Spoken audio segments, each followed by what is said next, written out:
Welcome in to our Coach's Conversation with Eagleville this morning on the Coach's Show. And this segment brought to you by Craig's Tax Service, specializing in personal and business tax preparation, financials, and bookkeeping services. Find out more online at craigstaxservice.com. Floyd, we made it back from Eagleville last night. Well, hey, man, we appreciate y'all coming out last night. Hope y'all had a good time, and our players enjoyed you guys coming and covering. You know, I'm just always amazed at the atmosphere whenever we come to Eagleville. I don't care what it is. If you're playing, spades or cards, there's going to be a crowd there. It's going to be a crowd because, again, our community really has made an investment into the school and into the athletic programs, not only just football, but basketball, baseball, whatever it may be. And our kids are really, really appreciative of the support that they get. A home game day, it takes a lot of work, doesn't it? Well, it does. It takes all of us, but it was one of those deals to where it was a lot going on. We had our school-wide fundraiser yesterday also, and that involves a lot of planning and help not only from our administration but also from the faculty, and we really do appreciate everything that they do. A lot of schools played on Thursday night, right. I guess fearing that a lot of people would be out of town. Their crowd might, go on vacation early. That didn't affect your crowd last night. No, it really didn't. It really didn't. And I was really pleased with our attendance, and Moore County brought some people too. So it just makes single A football just something special when two communities like that can get together for a ball game. Pretty big rival, Moore County. Everybody's a rival for Eagleville. It is. But they've been playing other sports for years, whether it's basketball or baseball. It's been an ongoing tradition that Eagleville plays Moore County, and both fan bases are passionate about their programs, and both fan bases enjoy playing one another. The 24th meeting between you guys, pretty even. You hold the series lead in that 13 games to 10, 14 games to 10 now. But, definitely had some football wars going back to 03. We have. And I got there in 2010, and we were playing them, and it was some close ball games. It would be like they'd win at their place, we'd win at our place.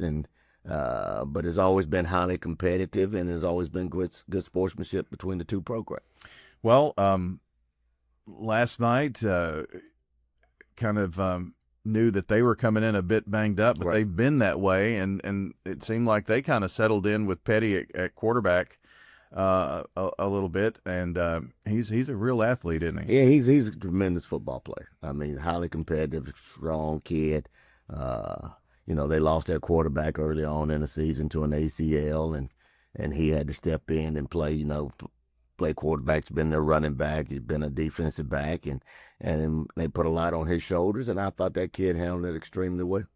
Not that they don't have some other great athletes on that team, because they do, but it seemed like there was a focus after halftime to make sure that it was a little harder on him to do some of the things that he did in the first half. I mean, you all really shut him down. Well, the big thing we wanted to do, we wanted to contain him. We didn't want him to lose contain, let the ball get outside, and if we could just keep him confined, we thought we had an opportunity, to get some stops defensively and get the ball turned over on downs. And I thought our defensive people did a good job of doing those things in the second half. Yeah, it was. I don't remember. I admit that's what I was going to grab a second ago and forgot to get them. The stats we kept from last night, but not only that, defensively, I mean, your guys were hard to the ball every snap. We try to fly around to the football. We take pride on trying to get all 11 hats there.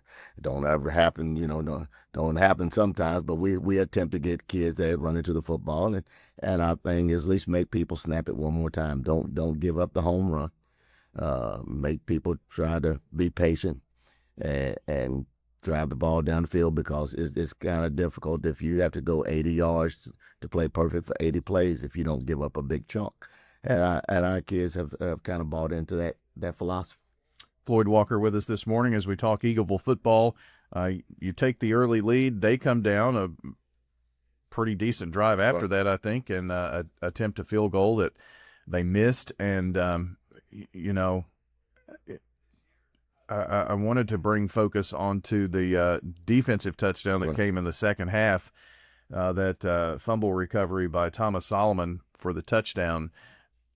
Anytime you can score on defense or special teams, it really gives you a boost. It's a plus. It's a plus. And I mean, I thought Aiden Vestal did a tremendous job of chasing that kid down from behind, causing the fumble, giving Thomas an opportunity to scoop and score. Because if you watch that and you understand who Aiden had to chase down in the Petty kid, you'll tip your cap to the effort that Aiden did on that play, and that won't go, unnoticed when we get back together, after fall break. But again, you tip your hat to the effort that the kid made, effort that Aiden made, and you tip your cap that Thomas was able to actually pick this fumble up and run it in. He had an opportunity a couple of games ago, and he fell flat on his face. So to see him scoop and score, now we'll have to pat him on his back.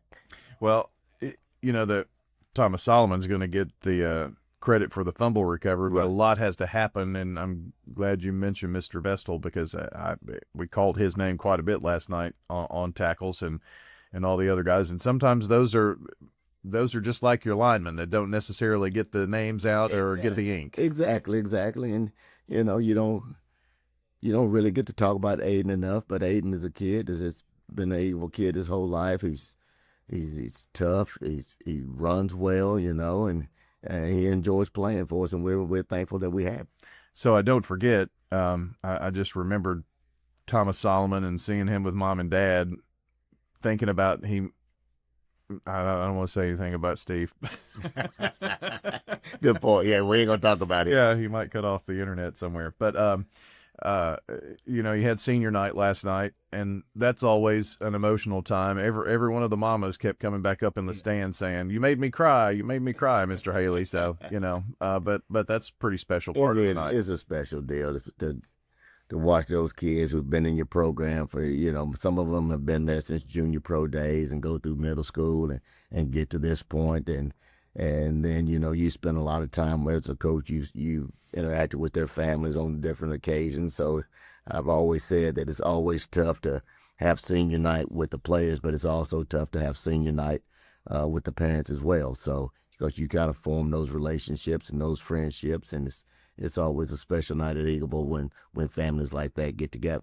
Well, I want to talk about a sophomore for a moment, and that's your quarterback. Man, that pass to Marshall Fields was something else. Yeah, he did a good job on that one. He got a good read. Yeah, he officially came off. He came off one read, regathered, kept his eyes downfield, made a good throw to Marshall. Marshall did a good job of concentrating. I think the ball may have even gotten tipped a little bit, but Marshall did a super job on concentrating on that, and Benton did a good job on finding Marshall. I thought Benton did a good job of handling what we asked him to do last night, and I think he really did a tremendous job, especially in the run game. There's some things from a read standpoint that he had to do and had to check, and I thought he really kept our offense grounded as far as what we were trying to get done in the run game.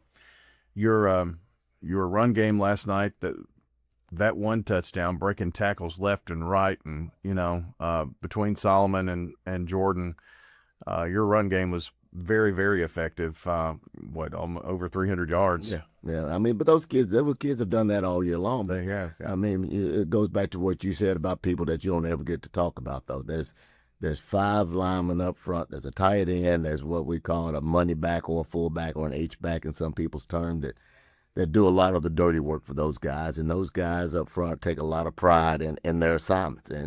And those kids they've been in the program for a long period of time. They give you great effort. They give you a lot of energy. They play with a lot of passion. It's everything that you want in linemen. And you wish you could give them more notoriety and say the names to every play, because they deserve as much credit for the yards and touchdowns that those running backs get. Well, I should have brought a roster with me, but your number 7 that you put in the slot or H-back, there were a couple of blocks that just blew open wide open holes for Jordan and Solomon last night, which, I mean, those are important. I mean, you see in the NFL these and in college these running backs who always make sure they think they're line and people blocking for them, because without that, and without that last night, Jonathan wouldn't have had over 230 yards. Jonathan played well, but number 7 is Caden Maloney. That's right, Maloney. I've nicknamed him Cam Scatterboo. Oh, I did you now? So everybody, we just call him Scatterboo now. So hey, he's a pleasure to be around. He's what I call, he's a bouncy kid. When I mean bouncy kid, man, he's always happy. He's got one speed, and that's what you really love about it. We want to highlight Jonathan as our SRM Concrete solid performer, 15 carries, 230-plus yards, a couple of touchdowns, and watching you with Jonathan and Thomas and bringing them in at certain times, and, of course, those kids all play on defense as well. You really have to I don't know how you balance all that. I think Coach Isaac Haley coaches our running backs, and he does a good job of just, trusting those guys to let him know when they need a blow, and they kind of will tell him, hey, you got it this time. I'm gonna get me a couple of snaps, and it's worked out well, and I think they really do a good job of complimenting each other. I mean, you've got to have them on defense. They made some great stops last night. The fumble recovery for a touchdown by Solomon, 7 solid tackles from Jonathan. And I think Jonathan even caused the fumble last night. I think he did too. So, but again, Thomas and Jonathan both have had great years. You couldn't ask for better production from 2 seniors. So we think that we have them on our side, and we look forward to the next couple of games with them. Well, Floyd, how do you handle fall break? I did get the chance to talk to your lovely bride last night, and she said, "Woohoo! Fall break's already started for her. You had to wait a few hours, but what's the plan for the football team?" The plan is they're off. They're off the entire break. We went to that format several years ago because it's just one of those deals to where some people get out of town, and what we don't want to do is we don't want to have some people out of town and some people in town, and when we get them back, we want the whole group back together. So we'll take off the entire week. We'll get back on that Monday. I don't know if that's the 10th or whatever it may be, but we'll get back on that Monday, and we'll start getting ready for Huntland. Well, that is the next opponent, and that's a nice little road trip for everybody in Eagleville to head down to Huntland. I can say that's one of the places in Middle Tennessee that I've been. It's almost northern Alabama. Well, it's Alabama, but it's one of those deals we went there last year. Yeah. So it's a familiar trip for us, and hopefully we'll play well again. People who don't understand why are you going to Huntland back-to-back years, whenever there's a redoing of all the regions, right, you have to redraw who's home and away, I guess. What ends up happening now is that TSSAA sets your regions. Oh, do they? Okay. And they set who plays at home and who plays away. And it just, unfortunately, it fell that way to where we went to Huntland last year. And in this new cycle, they sent us back to Huntland, no different than Moore County came to us last year and had to come back to us again this year. So it's unfortunate, but it's just the way the TSSAA has set it up, and that's the structure of it. Well, I'm sure you'll be ready to go. I don't know if you even looked at a Huntland tape yet. No, I have not. No, I'm not going to watch it today either. I'm going to watch the back of my eyelids today. That's what I'm going to watch. Understand that. So I'm sure at some point this week you'll probably take a peek. But, I mean, your work's going to begin next weekend, I'm assuming. Yeah, it'll start. I'll probably start looking at them somewhere around Thursday or Friday sometime, and I'm just going to try to take a little break from it and try to regroup myself and push refresh and get ready to go again. Well, it's going to be a tough 3-game sprint to see about playoffs and all that kind of thing. I'm sure we'll talk a lot more about that after the break. But, Coach, appreciate the, number one, the hospitality last night. We enjoyed coming out, seeing Eagleville, and good luck against Huntland, and we'll see you here in a couple of Saturdays. Appreciate you, Brian. Thank you for coming out and covering us. Absolutely. That's Coach Floyd Walker here on the Coach's Show, brought to you by Sir Pizza, whose 3 Murfreesboro locations offer a huge selection of mouth-watering pizzas, sandwiches, pastas, and wings online at sirpizzatn.com.